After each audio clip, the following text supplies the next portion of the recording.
Hi guys! Welcome back to our channel, and here's another weekend episode for Mark and Cha. Sa mga nag-subscribe na, salamat po. And sa mga nag-like, keep liking and keep commenting down sa video namin and keep sharing. Sa mga hindi pa nag-subscribe, subscribe na. Yeah, what do we have for this weekend? So yun na nga, na-observe ko in the past few days na dumating si Charlene, maraming nagtatanong kay Cha, paano yung application to study in Canada. So yun, na-convince ko na siya.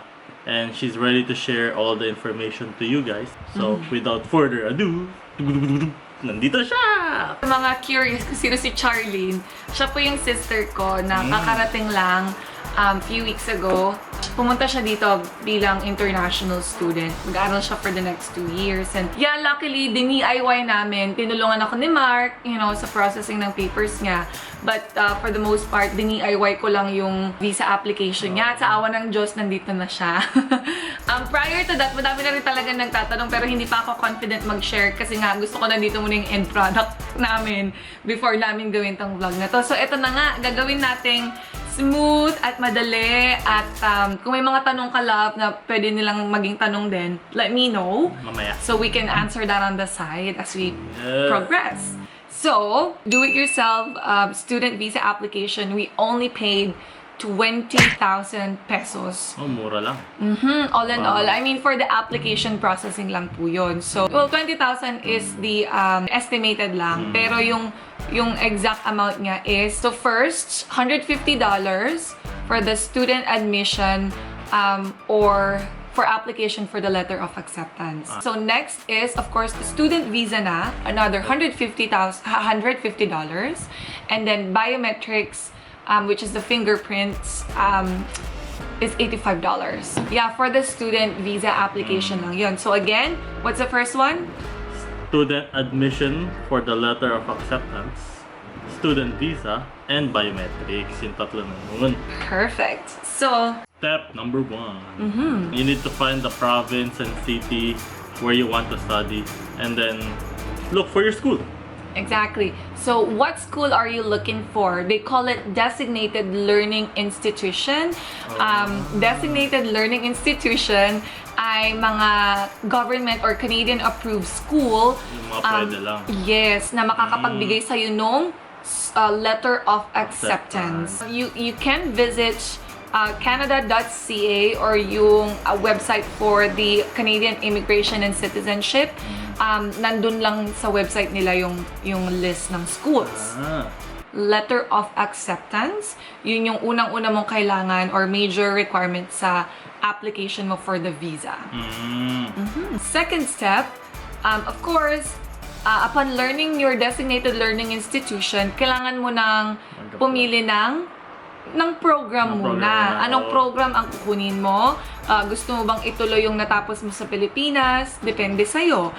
In my sister, kay Charlene naman, ang graduate niya kasi is bachelor's degree in financial management. Pinili namin, kumuha siya dito ng Canadian Business Management post-degree diploma.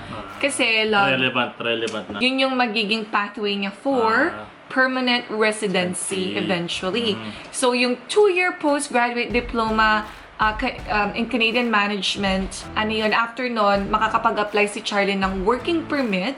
And during her during yung working permit niya na yun, pwede siya mag-apply na ng permanent residency niya at the same time. But of course, another story yun. Dito muna tayo sa pagiging segment yun. Yeah, dito muna tayo sa pagiging student. Paano mag-apply or paano mag-submit ng admission sa school? Nag-email lang kami, tinanong ko lang sa kanila na interested yung kapatid ko maging international student at mag-apply sa school.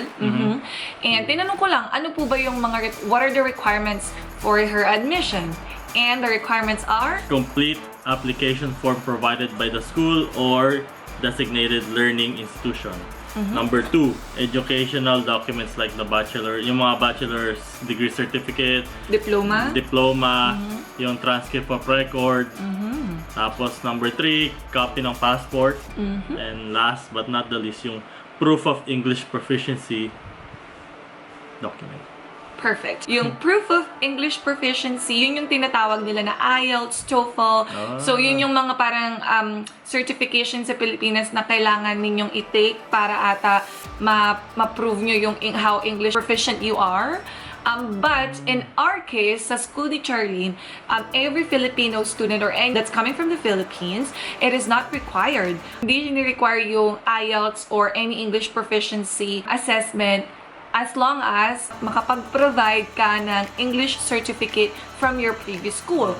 English certificate is ano lang yan, parang certification lang na English. Ng English. Hindi lang yon or isa yon at ang medium of language nyo sa school ay English.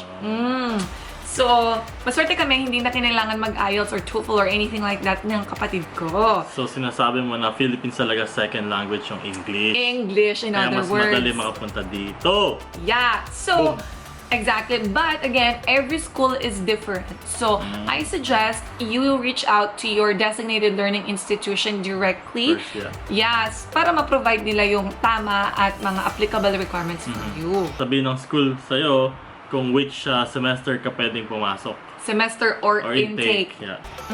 So, pag fall, syempre September. Pag winter intake, January. And then pang spring, May.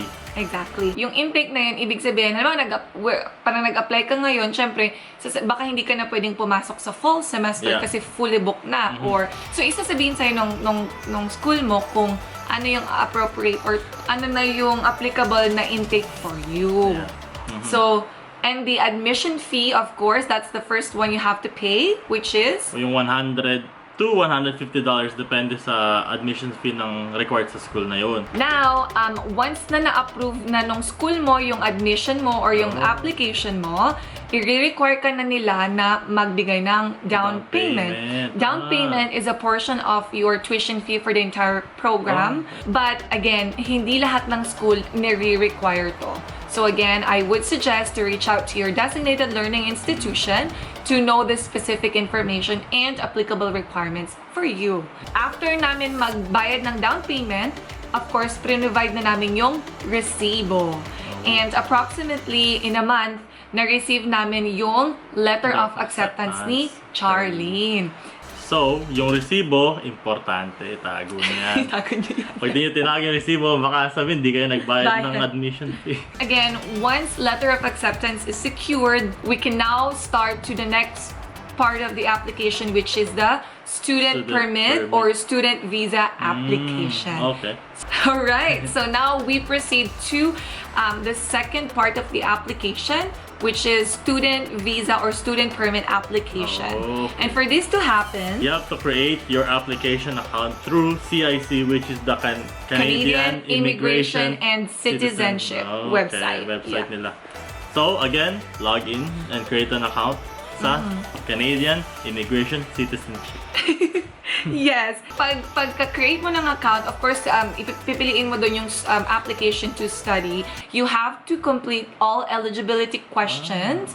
Yeah, it's very straightforward. Tatanong lang doon sa ang country ka manggagaling, gaano katagal mo mag-plan, plan magstay sa Canada, and the rest is like yes or no answer lang. And then after that, you will be redirected to a page kung saan mo i-upload yung mga required documents. Actually, nandun na yung list ng required documents at dun mo na rin i-upload. Ngayon, kung may mga question ka, ano to, ang hirap ni, parang ano ba tong mga kailangan kong gawin? Meron doon parang question mark button na i-click mo lang, tapos sasabihin doon yung ibig sabihin nung requirement na yun. Document. Okay. Yes, very, very straightforward. Straightforward lang. Madali lang pala. Ngayon, let's proceed. Ano ba yung mga kailangan or ano ba yung mga requirements para sa student visa application? Love? Yung unang form, kailangan mo yung form IMM 1294. Again, 1294. You have to download and complete it. And then number 2, evidence of work permit provided by your designated learning institution. Wag mong kakalimutan yan. Don't forget. Number 3, letter of acceptance. Again, sinasabi ko sa iyo, letter of acceptance. Yeah, and before we proceed, yung evidence of work permit, kasama na yun doon sa letter of acceptance. Okay. Sa case kasi ni Charlene Love, yung program kasi nga, sa fourth semester, meron siyang paid practicum. Meron talaga dapat siyang work permit kasi kailangan niya mag-work dun sa program niya. So, automatic na nakasama yun sa letter of acceptance. Okay. And then after that, yung copy ng passport niya, kailangan niyong scan ba yun? Pwede na. Yeah. Tapos lagay din sa document, i-upload din. And then digital photo, visa size, yung may white sa likod. Yung family information, ida-download niyo yun, tapos i-fill upan nyo, and then nandun na yun sa website. Yung police certificate, we call it NBI clearance if you're coming from the Philippines. And then letter of the student, importante. Parang essay lang yan like goals as a student, kung future goals mo sa Canada, kung bakit gusto pumunta dito, you have to write it down. And then medical certificate, kailangan din yan. So, kailangan magpa-medical sa qualified hospitals, mga ganun. Yeah, or clinic. Yeah. In our case, nagpa-medical si Charlene sa St. Luke's sa May Ermita, Manila. Yun. Maganda yun. Yeah. And then proof of means, financial documents, bank certificate, and bank statements from the 6 months na magpapaaral sa'yo.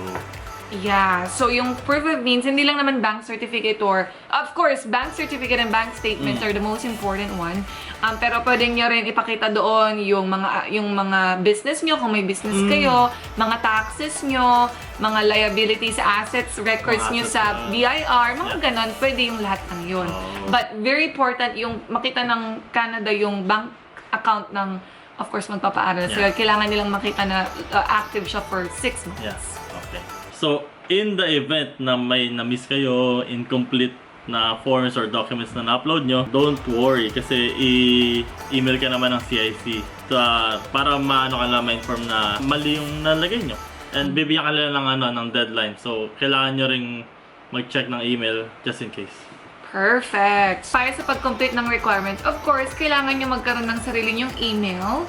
Yung professional email naman. Example, parang siguro marklintag@gmail.com or charizza.valia@yahoo.com.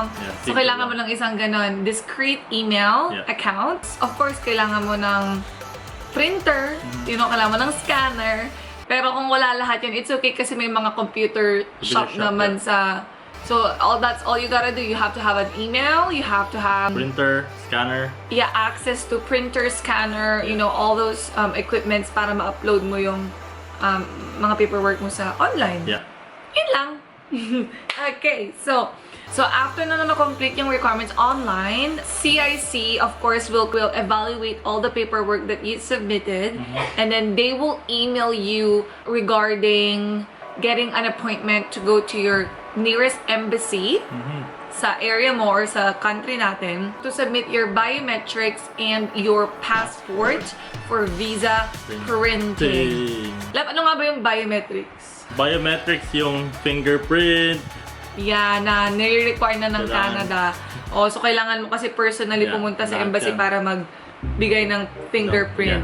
Yeah, yun yung anyways. And magkano ang biometrics? $85. Yan, kasama yun sa application. Yeah. And of course, before ka pumunta sa visa, syempre, sa visa processing, of course, kailangan mo nang bayarin yung visa application online din, which is $150.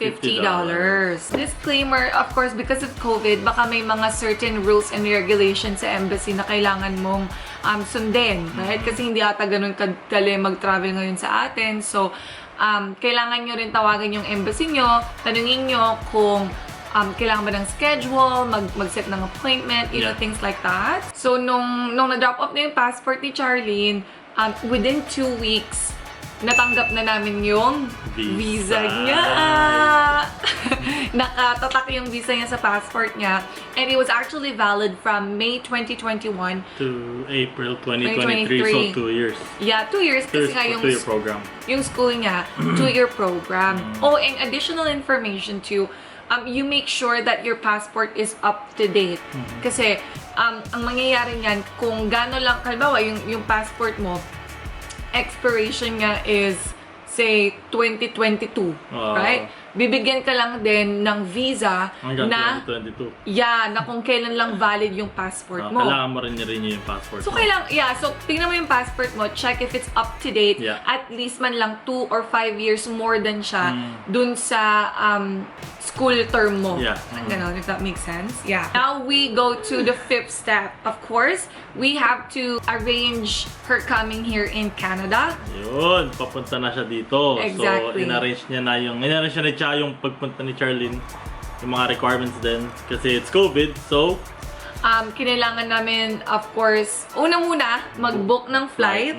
Pangalawa, dahil sa COVID, she had to she need to undergo or book a swab test and get negative result 3 days. at least 3 days before her flight. Meron kasi because of the flight restrictions ngayon, everybody that flies into Canada, especially yung mga international or essential travelers, they have to stay or they have to book 3-night mandated stay as a quarantine and get tested negative para ma-let go sila or ma-release sila after nung 3 nights na yun, and then they would have to complete the rest of their quarantine to complete their 14 days quarantine sa bahay na. So ganun ang nangyari kay Charlie. Nag-book muna kami ng 3-night stay. And then after nun, thank God, nag-negative siya. So, sinundo namin siya. Tinapos niya na yung quarantine niya dito sa bahay namin. But, apparently, on August 9th, effective, na-lift na yung 3-night mandated stay ng Canada for flight restrictions. So, hindi na rin kinailangan. Lahat na ng flights after nung August 9th, hindi na kailangan mag-book ng 3-night mandated stay sa hotel approved by the Government of Canada. Pero, pag hindi ka vaccinated ng either Pfizer, Moderna, or ano isa? Pfizer, Moderna, AstraZeneca, and I think Johnson's & Johnson's, you still have to complete your 14 days quarantine at home. Yeah. So now she is enrolled for the fall intake or semester. Na mag-start siya sa September 7. She will finally start her 2-year postgraduate diploma in Canadian Business Management with total of 4 terms. 3 terms at school and 1 term is work term, parang ano yung OJT. Or, and it's paid practicum. Ganda naman talaga. Exactly. Without further ado, let's welcome Astigin. Ang awkward. Alright, so nandito na yung estudyante namin! Hello! Char! Ayan, so share mo naman konti lang. So kamusta naman yung flight mo, yung... Exciting, syempre!